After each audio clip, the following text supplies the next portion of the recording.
Welcome to വണ്ടർസ്കേപ്സ്. നമ്മുടെ south east England ട്രിപ്പിൻ്റെ ഭാഗമായിട്ട് കഴിഞ്ഞ എപ്പിസോഡിൽ ഡോവർ, കാൻറ്റർബറി, ബ്രൈറ്റൺ തുടങ്ങിയ സ്ഥലങ്ങളിലെ കാഴ്ചകളൊക്കെ നിങ്ങൾ കണ്ടിരിക്കുമല്ലോ. കഴിഞ്ഞ ദിവസം ബ്രൈറ്റണിലെ കാഴ്ചകളൊക്കെ കണ്ട ശേഷം ഞങ്ങൾ ബ്രൈറ്റണിന് കുറച്ച് വിട്ടു മാറിയിട്ടുള്ള ഒരു ഗ്രാമത്തിലാണ് വന്ന് താമസിച്ചത്. വളരെ പുരാതനമായിട്ടുള്ള ഒരു സ്ഥലമാണ്. ഇവിടെയാണ് ആക്ച്വലി നോർമൻസ് വന്ന് ലാൻഡ് ചെയ്ത്. അത്രയും ചരിത്ര പ്രധാനമായൊരു സ്ഥലമാണ്. അവിടുത്തെ വീട്, ഞങ്ങൾ താമസിച്ച വീടും 500 കൊല്ലം പഴക്കമുള്ള ഒരു വീടാണ്. അപ്പോൾ അതിൻ്റെ ചില കാഴ്ചകൾ കാണാം. പിന്നെ ഞങ്ങളിന്ന് തിരിച്ചു പോവാണ്. അപ്പോൾ ഓൺ ദ വേ ഉള്ള കാഴ്ചകളും നമുക്ക് കാണാം.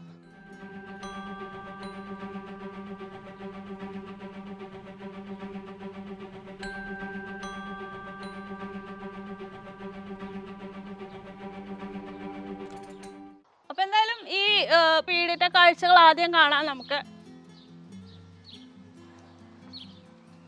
ഈ B&Bയുടെ ഓണറും ഫാമിലി അവിടെയാണ് താമസിക്കുന്നത്.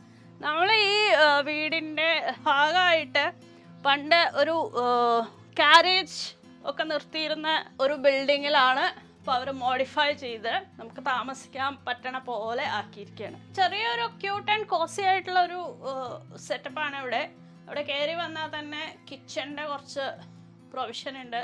ചെറിയൊരു ഹോബുണ്ട്, അടുത്ത് തന്നെ സിങ്ക്, അങ്ങനെ എല്ലാ അത്യാവശ്യ സൗകര്യങ്ങളുണ്ട്. ഇവിടെ അത്യാവശ്യം വലിയൊരു ലിവിങ് ഏരിയ ഉണ്ട്. ഇത് സോഫ കം ബെഡാണ്. അപ്പോൾ നമുക്ക് രാത്രി ഇത് വലിച്ചിട്ട് അവിടെ കിടക്കാം, രണ്ടുപേർക്ക് സുഖമായി കിടക്കാം. പിന്നെ ഇതാ ഇവിടെയാണ് ബാത്റൂം, ടോയ്ലറ്റ്. അതിൻ്റെ ഉള്ളിൽ ടോയ്ലറ്റ് ഉണ്ട്, പിന്നെ ഒരു shower area, wash basin, washing machine, അങ്ങനെ എല്ലാ സൗകര്യങ്ങളും ഉണ്ട് കേട്ടോ. ചെറുതാണെങ്കിലും എല്ലാ സൗകര്യങ്ങളും ഉണ്ട്. ആക്ച്വലി ഇതൊരു മോഡിഫൈഡ് സ്ട്രക്ചർ ആയതുകൊണ്ട് അതിൻ്റെതായ ഒരു ക്യൂട്ട്നെസ്സും ഉണ്ട്, ഒരു കൗതുകമുണ്ട്. ചെറിയൊരു കോണി കയറി നമ്മൾ ഒരു ലാൻഡിങ്ങിലാണ് എത്തുക. പഴയ വീടുകളിലേക്ക് നമ്മുടെ തട്ടുമ്പറൊക്കെ ഓർമ്മ വരും നമുക്ക്. അവിടെയാണ് 2 ബെഡ്സ് ഉള്ളത്. അപ്പോൾ നമ്മളിങ്ങനെ കയറി മുകളിലിതാ ഈ ലാൻഡിങ്, ആ പുറത്തുള്ള ഷേപ്പ് കാരണം സ്ലാൻഡിങ് ആണ്. 2 ബെഡുണ്ട്. അപ്പോൾ ഇവിടെ ഒരു വിൻഡോ ഉണ്ട്, ഇത് തുറക്കാം അങ്ങോട്ട്. അപ്പോൾ നല്ല കാറ്റും വെളിച്ചവും വരും. പിന്നെ ഇതൊരു വാർഡ്രോബ് നല്ല രസമായിട്ട് അവർ സെറ്റ് ചെയ്തിട്ടുണ്ട്. നമുക്കിതിങ്ങനെ അടയ്ക്കാം. അപ്പോൾ രാത്രി അല്ലെങ്കിൽ വെളിച്ചം അധികമാണ് തോന്നിയാൽ അടയ്ക്കാം, വെളിച്ചം ആവശ്യമുണ്ടെങ്കിൽ തുറക്കാം. അപ്പോൾ ഇതൊക്കെയാണ് ഈ കുഞ്ഞു വീടിൻ്റെ കാഴ്ചകൾ. ഇത് 200 കൊല്ലം പഴക്കമുണ്ട് കേട്ടോ. പറഞ്ഞില്ലേ, ഒരു സ്റ്റേബിൾ അല്ലെങ്കിൽ കാരേജ് ഹൗസ് അവർ മോഡിഫൈ ചെയ്ത് ഇതുപോലെ ആക്കിയിരിക്കുകയാണ്. ഓണറിൻ്റെ വീട് നേരത്തെ പറഞ്ഞ പോലെ തന്നെ 500 കൊല്ലം പഴക്കമുള്ളതാണ്. ഇവിടെ ഉള്ള കുറേ വീടുകൾ അങ്ങനെ ഉണ്ട്. ഗ്രേഡ് 2 ലിസ്റ്റഡ് ബിൽഡിങ്സ് ആണ്. അപ്പോൾ അതിൻ്റെ മെയിൻ്റനൻസ് അല്ലെങ്കിൽ റിപ്പയർ അങ്ങനത്തെ കാര്യങ്ങളൊക്കെ വളരെ ബുദ്ധിമുട്ടാണ്, അല്ലെങ്കിൽ അതിന് അതിൻ്റേതായ പ്രാക്ടിക്കൽ ഡിഫിക്കൽട്ടീസ് ഉണ്ടെന്ന് പറഞ്ഞു ഓണർ. നമ്മൾ പിന്നെ അകത്തൊന്നും കാണാൻ പോയില്ല, കാരണം പ്രൈവറ്റ് പ്രോപ്പർട്ടി അല്ലേ. എന്തായാലും ഇവിടുത്തെ സ്റ്റേയും നല്ല കംഫർട്ടബിളായി. ഒരു ഡിഫറെൻറ്റ് ഫീലായിരുന്നു ഇത് ശരിക്കും. ഇവിടുത്തെ ഒരു എടുത്തു പറയേണ്ട ഒരു കാര്യം എന്താ വെച്ചാൽ കാം ആൻഡ് ക്വയറ്റാണ്. രാവിലെ എണീറ്റപ്പോൾ തന്നെ കിളികളുടെ നല്ല ഒച്ചയൊക്കെയായിട്ടാണ് ഞങ്ങൾ എണീറ്റത് തന്നെ. പുറത്ത് ഗാർഡൻ ഉണ്ട്, നമുക്ക് അവിടെ നിന്ന് കാപ്പി കുടിക്കാം, അല്ലെങ്കിൽ വെറുതെ വെയിൽ കൊണ്ട് റിലാക്സ് ചെയ്തിരിക്കാം. അത് നല്ല അടിപൊളി സംഭവം ശരിക്കും. നഗരത്തിൻ്റെ തിരക്കുകളൊക്കെ ഒഴിഞ്ഞു വന്ന് നമുക്ക് താമസിക്കണം എന്നുണ്ടെങ്കിൽ പറ്റിയൊരു സ്ഥലം.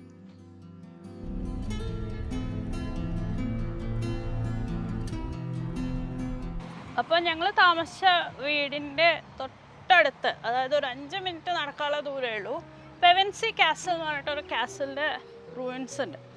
അപ്പോൾ ജസ്റ്റ് അതൊന്നും കൂടി കണ്ടു പോവാമെന്ന് വിചാരിച്ചിട്ട് വന്നിരിക്കുകയാണ്. പെവൻസി കാസിൽ ആക്ച്വലി ഒരു റോമൻ കാസിലാണെന്നാണ് മനസ്സിലായത്. ഇപ്പോൾ കൈൻഡ് ഓഫ് റൂയിൻസ് ആണ് തോന്നുന്നു കണ്ടിട്ട്. എന്തൊക്കെയാ അവർ പറയണേ? ഇത് 290s ഉണ്ടാക്കിയ കാസലാണ് അത്ര. പെവൻസീസ് എന്ന് പറഞ്ഞിട്ട് റോമൻ കാസലാണ്. പിന്നെ നോർമൻ ഇൻവേഷൻ്റെ സൈറ്റാണ്. ഓഫ് കോഴ്സ് ആദ്യമായിട്ട് നോർമൻസ് ലാൻഡ് ചെയ്തത് ഇവിടെയാണ്, ഇവിടെ അടുത്തുള്ള ബേലാണ്. 1066. അതെ, നമ്മളെ ഇന്ത്യയിലൊക്കെ ഉണ്ടല്ലോ ഈ പാനിപ്പത്തിൻ്റെ യുദ്ധം, 1526, അങ്ങനെ പല ഡേറ്റ്സ്. അതുപോലെ ഇംഗ്ലീഷ് ഹിസ്റ്ററിയിൽ 1066 എന്ന് പറഞ്ഞാൽ വളരെ ഇമ്പോർട്ടൻ്റ് ആയിട്ടുള്ള ഒരു ഡേറ്റ് ആണ്. ഫ്രാൻസിൽ നോർമൻഡി ഭാഗത്ത് ഭരിച്ചിരുന്ന രാജാക്കന്മാർ ഇംഗ്ലണ്ട് അറ്റാക്ക് ചെയ്തത് 1066 AD യിലാണ്. അപ്പോൾ അവർ ഈ വില്യം ദി കോൺകറർ വന്ന് ലാൻഡ് ചെയ്തത് ഇവിടെ ഈ പെവൻസിയിൽ ഇവിടെ ഒരു ബേ ഉണ്ട്, അവിടെ വന്നിട്ടാണ് ലാൻഡ് ചെയ്തത്. പിന്നെ അപ്പോൾ ആ സമയത്ത് ഇവിടെ ഓൾറെഡി ഒരു റോമൻ ഫോർട്ട് ഉണ്ടായിരുന്നു. അപ്പോൾ അത് പക്ഷേ റൂയിൻസ് ആയിരുന്നു. ഇതാ ഈ കാണുന്ന ഈ വാൾസൊക്കെ റോമൻ വാൾസ് ആണെന്നാണ് മനസ്സിലായത്. പക്ഷെ ഇത് 3-4 പേരുടെ കയ്യിലുണ്ടായിരുന്നു കേട്ടോ. കാലഘട്ടത്തിനനുസരിച്ച് അന്നത്തെ ആരാണ് ശക്തമായിരുന്നിരുന്ന അവരുടെ കയ്യിലായിരുന്നു. പിന്നെ കുറേ കാലം റൂയിൻസായി. പിന്നെ ഇതിനൊരു ഇമ്പോർട്ടൻസ് വന്നത് World War II സസെക്സ് ഇൻവേഷൻ്റെ സമയത്ത്, അല്ലെങ്കിൽ ആ സമയത്ത് ഈ കാസലിനെ പ്രിപ്പയർ ചെയ്ത് വീണ്ടും കുറച്ചൊരു ഇമ്പോർട്ടൻസ് കിട്ടി. അതല്ലാതെ അധികം ഇതിൻ്റെ ഡീറ്റെയിൽസ് ഇപ്പോൾ നമ്മൾക്കും അറിയില്ല. ഞങ്ങളും പ്രിപ്പയർഡ് ആയിരുന്നില്ല കേട്ടോ. അതിപ്പോൾ തൊട്ടടുത്തായപ്പോൾ നമ്മൾ ജസ്റ്റ് ഒന്ന് കാണിക്കാമെന്ന് വിചാരിച്ചു. അപ്പോൾ പെവൻസി എന്നുള്ള പേര് ഒരു പക്ഷേ നിങ്ങൾക്ക് പലർക്കും പരിചിതമായിട്ടുള്ള ഒരു പേരാവും. കാരണം ക്രോണിക്കിൾസ് ഓഫ് നാർണിയയിൽ ആ ഫാമിലി പെവൻസി ഫാമിലിയാണ്. അപ്പോൾ അത് ഇതിൽ നിന്ന് ഇൻസ്പയർഡ് ആയിട്ടാണ് എന്നാണ് പറയണത്. അതുപോലെ സൽമാൻ റുഷ്ദിയുടെ സാറ്റാനിക് വേഴ്സസിലും ഇതിനെക്കുറിച്ച് പരാമർശമുണ്ട്, അല്ലെങ്കിൽ ആ പേര് പരാമർശിക്കേണ്ടതെന്ന് വായിച്ചു ഞങ്ങൾ. നമ്മളെന്തായാലും വന്ന സ്ഥിതിക്ക് ജസ്റ്റ് ആ അറ്റത്ത് വല്ലതും ഉണ്ടോ നോക്കിയിട്ട് നമുക്ക് തിരിച്ചു വരാം. അല്ലാതെ അകത്തൊന്നും നമ്മൾ കയറുന്നില്ല. ഇതേ ഒരു മോട്ട് ഈ ഫോർട്ടിൻ്റെ 4 ഭാഗത്തുള്ള ഒരു സിസ്റ്റാണ്.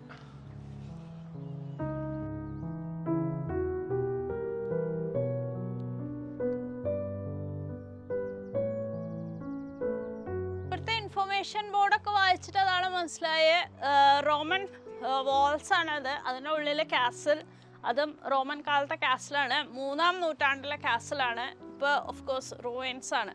പക്ഷെ നോക്കൂ എത്ര വലിയൊരു മതിലാത്. 1, 2, 3, 4 സെക്ഷനായിട്ട് അന്നത്തെ കാലത്ത് എങ്ങനെയാണോ ഇതൊക്കെ ഉണ്ടാക്കിയത്. My God, amazing. ഇതിന് തന്നെ എന്നെക്കാളും ഉയരണ്ട്.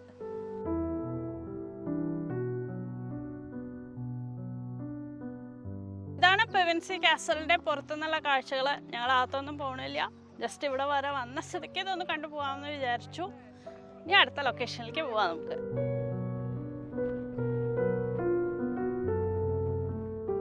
അങ്ങനെ പെവൻസി കാസലിൽ നമ്മൾ ബുർലിംഗ് ഗ്യാപ്പ് എന്ന് പറഞ്ഞ സ്ഥലത്ത് എത്തിയിരിക്കുകയാണ്. ഇതാ നല്ല ഭംഗിയുള്ള വൈറ്റ് ക്ലിഫ്സിൻ്റെ വ്യൂസാണ് ഇവിടുത്തെ ഏറ്റവും വലിയ പ്രത്യേകത. ഒരു ബീച്ചുണ്ട്, അവിടെ നമുക്ക് കുറച്ച് റിലാക്സ് ചെയ്തിരിക്കാം. പിന്നെ വാക്സ് ഉണ്ട്. ആക്ച്വലി ഈ സ്ഥലം ആ വാക്സിനാണ് ഫേമസ്. 7 സിസ്റ്റേഴ്സ് എന്ന് പറഞ്ഞിട്ട് ഈ വൈറ്റ് ക്ലിഫ്സിൻ്റെ ഒരു വാക്ക് ഉണ്ട്. ആ വാക്ക് മുഴുവൻ ചെയ്യാൻ പറ്റില്ല, എത്രത്തോളം ചെയ്യാൻ പറ്റുമോ അറിയില്ല. കുറച്ചെന്തായാലും നമ്മൾ ചെയ്യണ്ടേ. അപ്പോൾ ആ കാഴ്ചകൾ എന്തൊക്കെയാണെന്ന് നോക്കാം നമുക്ക്.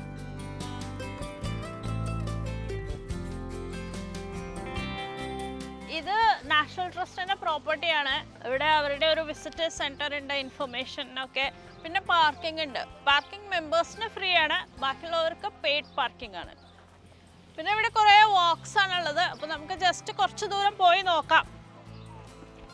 നല്ലൊരു ദിവസമായതുകൊണ്ട് നല്ല വെതറാണ്, ഹോളിഡേ സീസണാണ്, നല്ല ആക്ടിവിറ്റിയാണ് അവിടെ. നല്ല തിരക്കാ. അതാ ഞങ്ങൾ ക്ലിഫിൻ്റെ മുകളിലേക്ക് ഇങ്ങനെ അതാ പോയിക്കൊണ്ടിരിക്കുകയാണ്.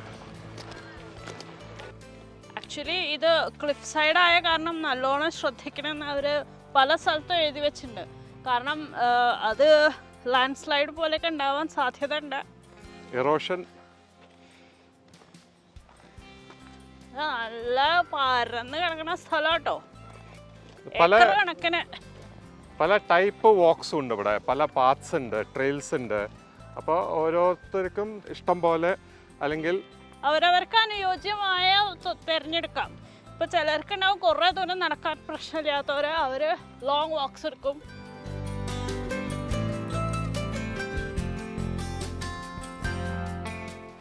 എങ്ങനെയുണ്ട്? അടിപൊളി. ഇവിടെ നോക്കുമല്ലേ കാട് പോലെ ഉണ്ട്.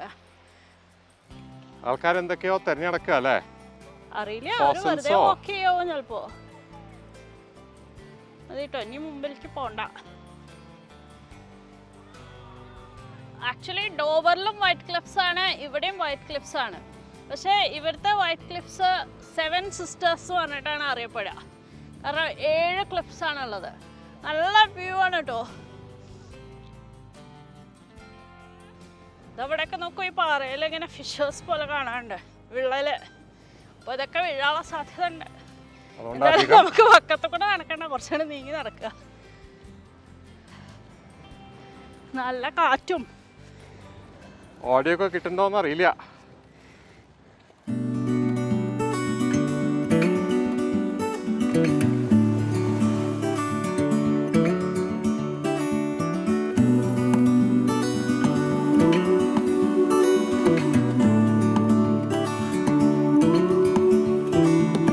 Look ahead, the sea is calm, and I know we've been through a lot, but just wait.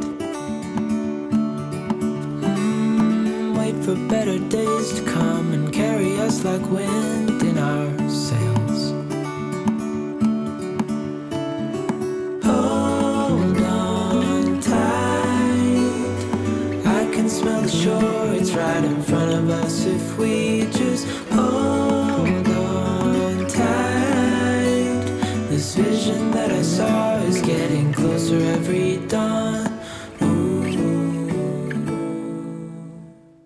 കാറ്റത്തെ ഒരു രക്ഷയില്ല. ക്യാപ്പിട്ടതൊക്കെ പറന്നുപോയി, മുടിയൊക്കെ എന്തുപോലെ ഉണ്ടാകുന്ന ഇഷ്ടമില്ല. എന്തായാലും നല്ല രസമുള്ള ഒരു വാക്കാണ് കേട്ടോ. യെസ്, കാറ്റുണ്ട്. ആക്ച്വലി ഇപ്പോ, പക്ഷേ ഒട്ടും ചൂടറിയണില്ല, ടയർഡ്നെസ്സും ഇല്ല കേട്ടോ. നമ്മൾ കുറച്ച് കയറ്റാണല്ലോ. കുറെ ദിവസം അല്ല, കുറെ കാലമായിട്ട് ഇങ്ങനെ വീട്ടിലിരുന്ന് അധികം എക്സർഷൻ ഒന്നും ചെയ്യാത്ത ഒരു ഇതായോണ്ടുള്ള ഒരു ടയർഡ്നെസ്, അത്രേ ഉള്ളൂ. അല്ലാതെ വേറെ വിഷമങ്ങളൊന്നുമില്ല. ഇപ്പൊ മുമ്പിൽ കാണുന്ന ഒരു ലൈറ്റ് ഹൗസ് ഉണ്ട്. ആ ലൈറ്റ് ഹൗസ് വരെയാണ് ഞങ്ങൾ നടക്കാൻ ഉദ്ദേശിക്കുന്നത്. അവിടെ പോയിട്ട് ലൈറ്റ് ഹൗസ് ഒക്കെ കണ്ട് വീണ്ടും തിരിച്ചു മടങ്ങാം എന്നാണ് പ്ലാൻ. അയ്യോ വയ്യാണ്ടേ.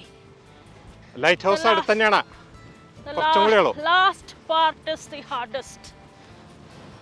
എത്താറായി, പേടിക്കണ്ട. കാറ്റ് is pushing me down.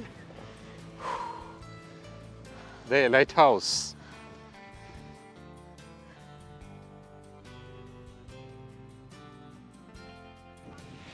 Yes, finally at the lighthouse. ചെറിയൊരു ലൈറ്റ് ഹൗസ് അല്ലേ? ഇവിടെ ഒരു ഇതൊക്കെ ഉണ്ട്, താമസ സൗകര്യമൊക്കെ ഉണ്ട്. ബ്രെഡ് ആൻഡ് ബ്രേക്ക്ഫാസ്റ്റ് പോലെ. എന്തെല്ലാം കൂടി പോയി നോക്കിയിട്ട് തിരിച്ചു നടക്കാം. എനിക്ക് വേണ്ട 7ാമത്തെ ക്ലിഫ് അതാണ്. ഇത് 6, അവിടെ 5 നമ്മൾ കൗണ്ട് ചെയ്തു. അവിടെ ഒരു ലൈറ്റ് ഹൗസ് പോലെ കാണാണ്ട്. അത് ഇംഗ്ലണ്ട് അല്ലെങ്കിൽ ബ്രിട്ടന്റെ കോസ്റ്റ് ലൈൻ ഫുൾ ഇങ്ങനെയാണ്. പക്ഷെ അതില് one of the most photographed most famous place ആണത്. 7 sisters, Birling gap, Beachy head, South Downs National Reserve, പല പേരുമായിട്ട് പറയൂ ഇതിന്. 2 a.m. in the car playing our favorite song. Turn it up, windows down, we sing along. അപ്പോൾ ഞങ്ങളുടെ മടക്കയാത്ര തുടങ്ങി. ഇനി വീണ്ടും നടന്ന് ആ ക്ലിഫ്സിൻ്റെ സൈഡ് വരെ പോകണം. The moon is bright, let's have some fun. Oh, this is everything with you right next to me. So alive, and tonight I'm thinking that I don't wanna go. Calling sick in the morning, baby don't leave. അങ്ങനെ light ഹൗസിന്റെ അവിടുന്ന് ഞങ്ങൾ വീണ്ടും താഴെ എത്തിയിരിക്കുന്നു. അതോടുകൂടി നമ്മളുടെ ഈ എപ്പിസോഡും സൗത്ത് ഈസ്റ്റ് ഇംഗ്ലണ്ടിന്റെ ട്രിപ്പും ഇവിടെ അവസാനിക്കുകയാണ്. കാണിച്ച കാഴ്ചകളൊക്കെ നിങ്ങൾ എൻജോയ് ചെയ്തു എന്ന് വിചാരിക്കുന്നു. ഇനിയും ഇതുപോലെയുള്ള വ്യത്യസ്തമായ കാഴ്ചകൾ കാണാൻ വേണ്ടി ചാനൽ ഇതുവരെ സബ്സ്ക്രൈബ് ചെയ്തിട്ടില്ലെങ്കിൽ സബ്സ്ക്രൈബ് ചെയ്യുക. പിന്നെ ഈ വീഡിയോ ഇഷ്ടമായിച്ചാൽ ലൈക്ക് ചെയ്യുക. അടുത്ത തവണ പുതിയൊരു ലൊക്കേഷനിൽ നിന്ന് വീണ്ടും കാണാം. അതുവരെ take care, stay safe, bye. By.